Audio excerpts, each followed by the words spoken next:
Most families talk about money once, at the reading of the will. By then, the resentment may already be built up. The assumptions have already been made, and the lawyers are already getting paid. Here's what nobody tells you about generational wealth. The financial plan is the easy part. You can hire someone to manage investments. You can hire lawyers to structure assets. You can hire advisors to deal with tax and succession. The hard part is the people. And families who are serious about keeping wealth across generations recognize something most families never deliberately address. A family with significant wealth needs structure. It needs rules. It needs decision-making processes. And it needs governance that exists before the crisis arrives. That's what we're getting into today. Family governance. What it actually is, why so few families intentionally build it, and what it looks like in practice. I'm not a wealth manager or financial advisor. I'm someone who made a decision. I will be the first millionaire in my family, and that decision sent me down a rabbit hole. Because once you make that commitment, the deeper question isn't simply how to build wealth, it's how do I keep it? How do families who build wealth and keep it across generations organize themselves? How do they make decisions together? How do they deal with disagreement? And what structures do they put in place before things go wrong? That's why I started the Wealth Decoder. We're learning this together, and family governance is one of the biggest pieces of that puzzle. Governance sounds corporate and complicated. It isn't. Family governance is simply the system a family uses to make decisions together. Who decides what? How are disagreements handled? What are the shared rules around money, responsibility, and opportunity? And what happens when people disagree? Here's something most families don't realize. Every family already has a governance system. The question is whether you've designed it. Most families haven't. It simply defaults to whoever created the wealth making the decisions, or whoever controls the money having the final say. Everyone else either goes along with it or quietly builds resentment. That informal system might work when there's very little at stake. But when you're dealing with significant wealth, multiple generations, businesses and property, an accidental governance system can become a serious liability. Here's where I'm going to say something that most financial content won't say. The enemy of family governance isn't conflict, it's avoidance. Families think that not talking about money keeps the peace. It doesn't. It just delays the conversation. Every conversation you avoid about expectations, roles, responsibility, or decision-making isn't disappearing. You're simply scheduling it for a worse moment. A health crisis, a divorce, a death, or the moment the person who has always made every decision suddenly can't make them anymore.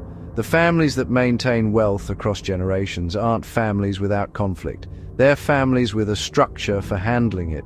There's a difference between a family that never argues about money and a family that has a process for when they do. One is hoping they'll never have a problem. The other is prepared for the fact that eventually they will. Think about a board of directors. A board doesn't exist because everyone agrees all the time. It exists because they won't. The structure allows disagreement without destroying the organization. A family with significant wealth needs the same principle. Not because your family is a business, because important decisions need a system. So what does family governance actually look like?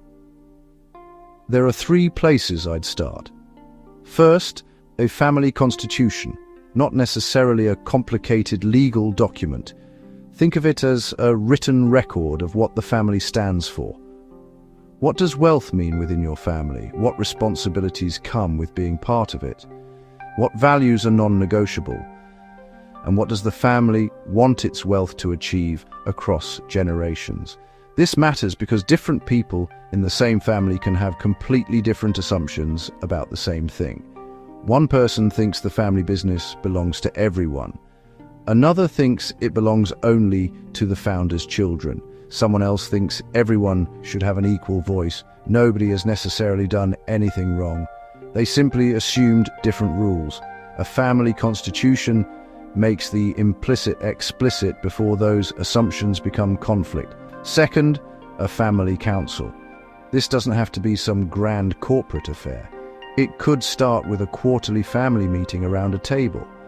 The important thing is that it's intentional and consistent. Not just Christmas, not just weddings, not just funerals. A regular conversation where the family discusses decisions, responsibilities, and long-term direction. And something important happens when you do this. Decision-making stops being one person's burden and becomes a shared responsibility. That matters enormously for the next generation. Because when young family members are involved in appropriate decisions, they start developing judgment. They learn that wealth isn't simply something they receive. It's something they have a responsibility towards. Third, conflict resolution protocols. This is the part families tend to think they can deal with when the time comes. That's exactly the problem. Decide in advance how disagreements will be handled. What happens when two family members want completely different things? Who has authority in which areas? Is there a neutral third party the family would bring in? You don't need to predict every possible dispute. You need to agree on how disputes will be handled. Because when conflict arrives, you're already dealing with emotion. You don't want to be inventing the process at the same time. Build the structure while everyone is still getting along. If you're watching this thinking, this all sounds great, but where would we even start? Start small. You don't need a family constitution tomorrow. You don't need a family office. You don't need a boardroom. Have one conversation and don't start with money, start with values. Ask your family, what does wealth mean to us? What do we want it to do across generations? What responsibilities come with having it? And perhaps the most revealing question, what are we afraid could go wrong? You may learn more about your family's governance gaps from that one conversation than you would from another financial review, because the financial side is measurable. You can see the investments, you can see the property, the values, expectations and assumptions are where the invisible risks live.